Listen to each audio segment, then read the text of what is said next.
On avait l'habitude de jouer avec le sable, vrai ou faux?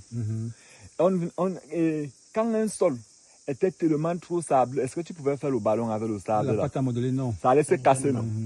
Maintenant, si tu arrives quelque part et que tu veux faire l'analyse pour regarder la teneur en sable, en argile et en lumineux pour voir si est-ce que les plantes vont bien aller, tu essayes de former la boule. Maintenant, si j'essaye de former la boule et je ne réussis pas à former la boule, je dois apporter des amendements. Je ne sais pas si on se comprend maintenant.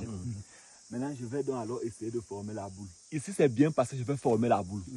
La boule va rester. Maintenant, voici la boule que j'ai formée. Voilà la boule que j'ai formée, non? Le fait que j'ai formé la boule dans ce sol, ça veut déjà me donner une information. Ça veut dire que ici, j'ai déjà fait plus de 40% d'argile et 60% de sable. Maintenant, pour que les cultures réussissent bien, il faut que je forme le bâtonnet.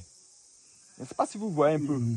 Si maintenant je forme le bâtonnet, et former le bâtonnet ici va être un peu difficile. Ça serait un bâtonnet, oui, ça serait un bâtonnet qui risque de se casser.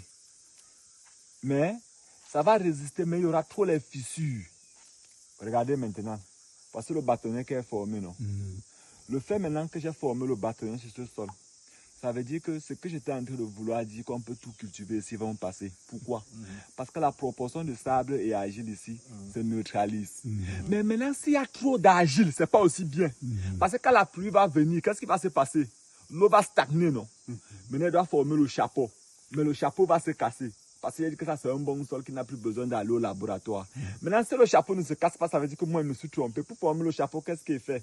Pas voyez, je fais comme ceci. Maintenant, j'arrête en bas. Si ça se casse, ça veut dire que, vous avez vu, non? Ça s'est cassé.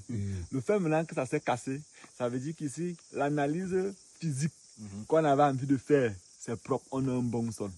Un sol qui a une bonne proportion d'argile et de sable. Là, c'est déjà bon. Donc, tout ce qu'on veut cultiver ici, ça passe. Le pH répond. Maintenant, voilà un deuxième aspect. Quand le terrain est un peu plat, que ça n'a pas trop de pente, on n'a pas besoin de faire l'analyse sur plusieurs points. C'est quand on est dans les zones comme à l'ouest, vers Banganté, que le terrain est comme ça.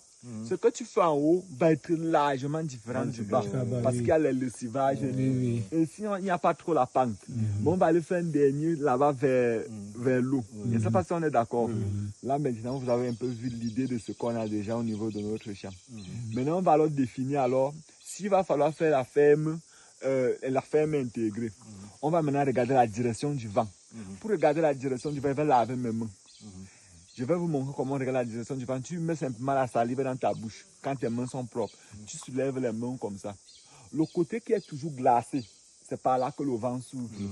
Ça veut maintenant dire qu'en mettant maintenant votre ferme, il faut tenir ça en compte parce que si vous ne mettez pas ça bien, quand vous allez mettre la ferme, l'odeur qui va venir du poulailler va venir trouver les gens là-bas. Et ça ne sera pas bien. Mais il va falloir positionner ça de telle sorte que quand le vent vient, ça passe avec de l'autre côté. Et ça va maintenant dépendre de la direction qu'on va avoir ici. Je ne sais pas si on est d'accord.